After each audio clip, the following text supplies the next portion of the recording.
feudal Europe, pickles, can I take you home with me? These are all words I will seamlessly use in the next couple of minutes as I talk about today's topic. To help me tell my story, I've hired Gordon Ramsay. You ready, Gordon? Well, I'm asking the question.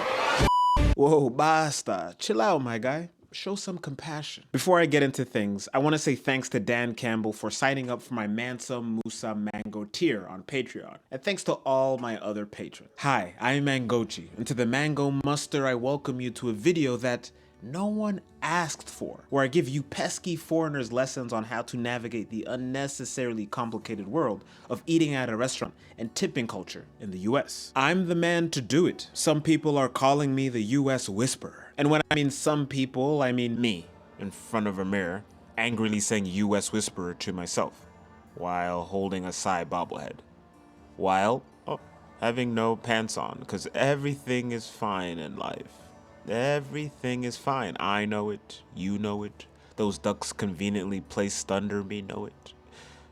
I got the best seats in the house. I'm currently a waiter at a restaurant, and to be honest, I was not good at this in the beginning. This was me at the start. On the menu tonight, I think everything should be quite tempting. I don't know if fish or meat is your favourite, but everything tonight is absolutely fresh. Stop. Yep. Yeah. Okay. Right. What you need to do is f***ing relax. A great service is attentive without being noticed. Okay. So far, you're making my itch. Okay. And it hasn't come out yet. Okay. That's how irritating you are! Okay. Right, off we go. Here we go. Good evening, everyone. And for your order tonight, what would you like? The beetroot starter and the halibut for main, please. The beetroot and the halibut. Right, come here, you. Was that really that painful? Yes, it was painful. To be honest, this is still me at the restaurant, and really with anything in life. But restaurant life is interesting, and I've seen some things. Hi guys, welcome into the restaurant. How are we doing this evening? You've never dined with us before? Okay, great. Let me get you caught up. Okay, you see that male bartender? Okay, great. And then you see that server over there? You see how she looks young? It's because she is. So those two are, you know, don't make me say it, which is great because you see the female bartender. So the male bartender and the female bartender used to be married. They're now separated, not divorced, just currently separated. And so that's a fun little triangle that's going on tonight in the restaurant. So if you sense an aura, that's it. Oh yeah, there's a lot of that going on. There's your general workplace politics, there's rambunctious mice. A 9-year-old woman told me she loved me and asked if I wanted to come home with her. Just to be clear, I said 90 years old. This 90-year-old woman was trying to holler at me. And I can tell you that she absolutely meant it in that way. That freaky way. This next part is for her. So everyone that's not her, mute the video for like 20 seconds. Patricia, sweetie, Patty, I'd rock your world. Where have you been? I haven't seen you around the restaurant lately. I thought you wanted something consistent with me, but only show up once. I don't mind the pronounced mustache, especially that one long hair you had sticking out. I'm into that. That's hot to me. I want to use that mustache hair to thread my eyebrows. I want to swing from it like Spider-Man. I want to double dutch with it. Come back, Patty. So what inspired this dining diatribe? It was really 3 things. Well-meaning non-Americans not tipping because they didn't know. Americans who I could tell needed a refresher on restaurant etiquette. Disrespectful, entitled diners who know exactly what they were doing and are just lost souls who need some guidance. And unlike Gordon Ramsay, I'm going to keep my composure. I'll tell you the exact moment I knew I was going to make this video. So I was waiting on this Italian family that was visiting the US. They were incredibly nice. They were so cool. They were telling me they're originally from Rome, and I asked them where they had been going around in the US, and everything was cool. They put in their order, I give them their food, and they take their time. They're enjoying their food. And after I come, I give them the receipts after an hour or so, and they sign the receipt, and you know, right next to the signature is the option to add a tip, and they left that blank. And I noticed that when I picked up the checkbook, and I thought they had all gone, and one of the people in the family was actually in the bathroom, And he comes out of the bathroom and he goes towards me. And we had a good rapport the whole time. So he smiles at me and he shakes my hand. And he gave me $5. And they had ordered like north of 50, 60, 70 bucks of food. And the tip was $5. You know, I smile back at him, I say thank you. And I'm like, oh, he doesn't get it. And there've been times with foreigners that they just leave no tip or a very small tip. And I'm like, okay, I've got to make a video about this. So here are some do's and don'ts. Tip him. I barely know him. You aren't a nuisance for asking for things. You're paying for a service. Don't fret. We're here to learn. An 18% tip should be the minimum. Anything below 15% feels like a slap in the face. To especially foreigners, the most compelling case I can give for tipping is that there's a federal minimum wage, which is $7.25, and there's also a tipped minimum wage, which is $2.13. Keep in mind, individual states can choose to raise their minimum wage or their tipped minimum wage. The tipped minimum wage in the state I live in, Virginia, is $2.13. So when you don't tip a server, keep this in mind. So in a worst case scenario, if a server is never tipped during their shift, then the minimum they would earn each hour is $2.13. I will get into tipping a bit more later. Remember the dynamic between you and the waiter. Also remember that people don't treat being a waiter the same way one may treat a job that they got a degree for and wanted to do. Waiting for a lot of people is a means to an end. So work with them. Don't just walk in and sit down. Wait for a host to seat you. You're making me mad! The kitchen hates, not hate, the kitchen doesn't like it when you order wings and ask for all flats or all drums when it's busy. You can do it, but the whole restaurant will be judging you. But that's fine, that's fine. We're learning here. Don't ask for 25% less sauce on your f***ing meal. How is the cook supposed to figure that out, huh? I hate it when y'all f***s ask for 25% less sauce on your whatever. 25, can I get 1/3 of this and one? Shut up, man.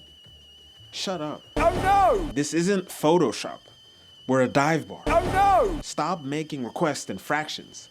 I didn't get a degree in measuring. I'm not a chemist. If the place is at capacity, it's difficult to say hello beyond the regular pleasantries. Listen to me for this next one. Don't f***ing give us coins. Don't f***ing give us coins. You know we don't use coins. No one uses coins. You inconsiderate twats. To the adults that ask for a refund for a meal you ate half of with your own American free will. Are you not ashamed of yourself? You slimy oafs that want a refund because you don't like the way something tastes. You make me sick. If the food tastes bad because the kitchen cooked it bad, that's different. That's a fair reason to send food back. But sometimes it's cooked fine and you're being difficult because it's not a 10 out of 10. And there's really no way for me to tell why you're sending something back. But sometimes I can look into your eyes. Not as look at me in the eyes! Not as pissed as I am! You are! Donkey! And see that you're just being a difficult The whole customer is always right has led to an entitlement in the US I'm embarrassed about. Nothing is owed to you, but subscribe to this channel, you filthy nuts. That's owed to me. You owe me that. You know what? Let's play a game. All right, ladies and gentlemen, let's play a game called Is Slavery Somehow Interwoven in the Origins of this topic that seemingly has nothing to do with slavery? This first question is for our first contestant. Is tipping connected to slavery? Yes. Wow, can't wait to bring that game back. I've been living in the US for 15 years, and it took me 4 years to properly understand tipping. Embarrassingly, I didn't leave tips many times when I first moved here. And I think everyone can understand foreigners' frustrations with tipping. Why should I, the customer, not the employer, a guest, a passerby, be in charge of making sure this person gets their wage? But there must be a reason for this. This next sentence is gonna shock some of you. Tipping actually started in Europe. I know, I was shocked to find this out too. Just like the word soccer, the Europeans started it, the Americans took it, And in present day, the world mocks Americans for the practice that has European origins. Wealthy Americans that visited Europe brought the custom back to the US, and many Americans hated the practice. In feudal Europe, it was a bonus on top of a wage. Let me say that again. On top of a wage. Americans initially rejected this, saying this isn't feudal Europe. And that's one of the worst things you can ever do. I've lived half my life in Europe and half my life in the US, and one of the worst things you can do is call one the other. Further research showed me that once the 13th Amendment was added to the US Constitution, many former slaves went to blue-collar jobs, just like restaurants, to work. Restaurant owners hired former slaves and paid them exclusively in tips. A pseudo-slavery, a slavery light. Cut to that sketch. Okay, maybe we don't do that sketch. I'm not gonna lie, I wasn't expecting to cover slavery, but as is with many things I found living in this country, sometimes things just lead back to slavery. A wise man once said, and after a while you'll realize this country has a strange relationship with race. There's a cyclical debate about race in America. They go round and around with the same talking points until something goes wrong enough, and they have no other option but to stop and fix the issue at its core. To really drive this point home, this country loves to focus on the exterior and the outwardly when it comes to race, but they never take enough time to focus on the inward. In my journey of understanding how this country works, I realized if you want to understand this country as a whole, you have to take time to understand race. Because like I said in the beginning of the video, I grew up in Europe, and race is different there, if you catch my drift. And to best break down minimum wage, I'm going to pass it to Chris Rock. Hey, you know, before I started comedy, I used to work at McDonald's making minimum wage. Do you know what it means when somebody pays you minimum wage? You know what your boss was trying to say? It's like, hey, if I could pay you less, I would. But it's against the law. Now, Chris has a point. Just ask the National Restaurant Agency. And this next part is just so beautiful, but the NRA was formed with the express purpose of suppressing wages for restaurant workers and agriculture workers. USA, USA, USA. If it's not clear, I don't like the whole tipping system. Tipping on top of a livable wage, I'm a fan of. But tipping as your only wage, I'm not a fan of. Now, I'm not a drama channel. No, not me. But one winter evening I was working and a big YouTuber walked in. I'm not gonna say any names, but their channel has over 1 million subscribers. And there was 3 at the table, and honestly, they couldn't have been nicer. They were generally happy and very polite guys. When it came time to pay, their bill was $80. Remember, 18% and above is respectable. Anything below 15% is a smack in the face. This man left a $5 tip on an $80 bill, which is 6.25%. Now, was that YouTuber vlogging in the restaurant that day?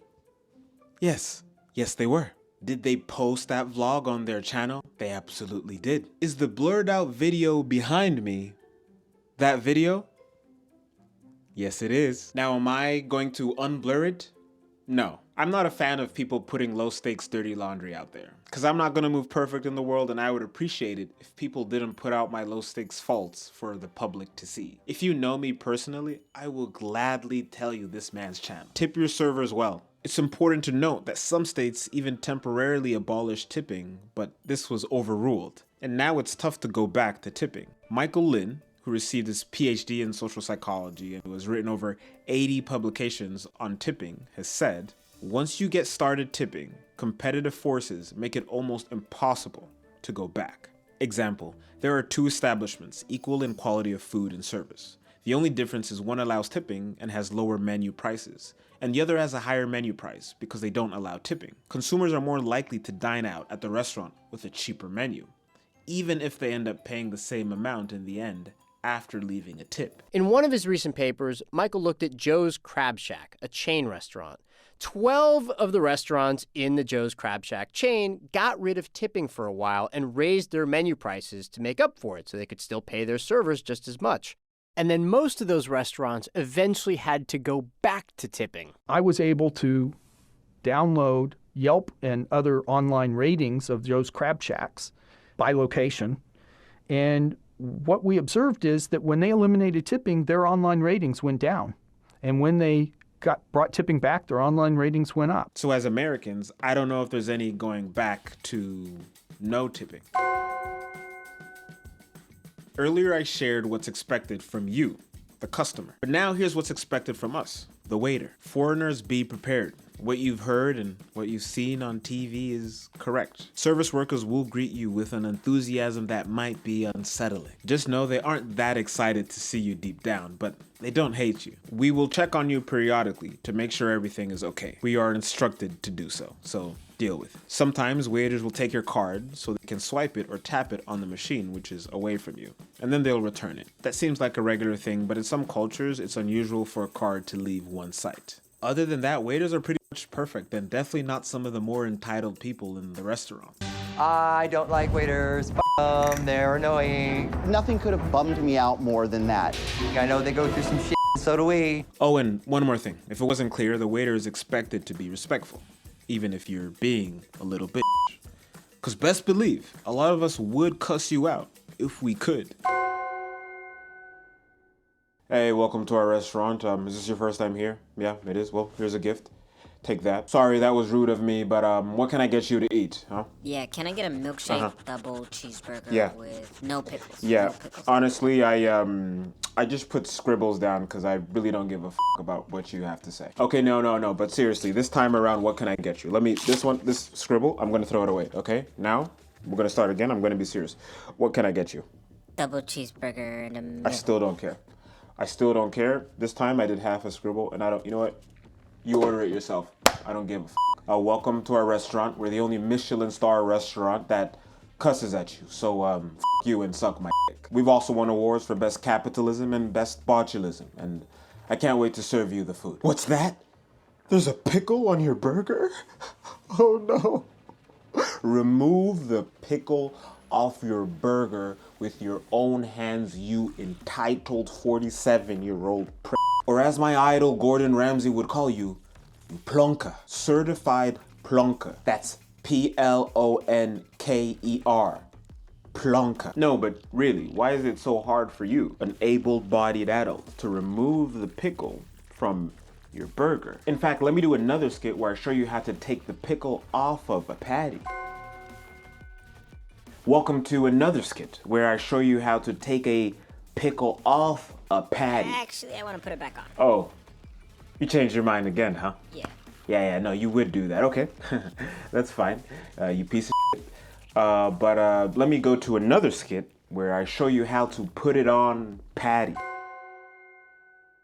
Oh, you thought I meant it like that? No, I meant it in that way. This is another message for Patty. Patty, what's up? Where you been? I need you to come back to the restaurant.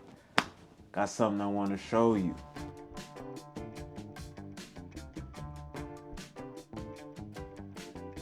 I hope you enjoyed this little guide on waiting and the restaurant world and tipping in the US. I don't even know whether to call it a guide. Would you call it a guide? Don't be shy. Would you call it a guide? Get in there. Sorry, that's Sai. He's kind of shy. But I hope everyone is more informed now. It's worth mentioning that I leaned into the exceptional for this video, and a lot of the time, maybe 80% of the time, people are genuinely kind and they're considerate and they tip well, and I have mostly good experiences, and I can really only speak for my job. I know some waiters that, you know, the culture at the restaurant is bad, and then a lot of the people that come in are not great. But where I currently work, things are fine. And to my international travelers, Sai, you can go back. Yeah, you can just. Thank you. You're doing too much, Sai. So, to foreigners and any U.S. citizen, if you don't remember anything from this video, remember to leave a tip. And if you enjoyed this video, don't forget to like and subscribe. Share it with someone that might appreciate this video. And don't forget to leave a tip. Just leave it. Yeah, there you go. Take your hands out of your pants and just leave a tip. Just leave a tip. Come on. Leave a tip.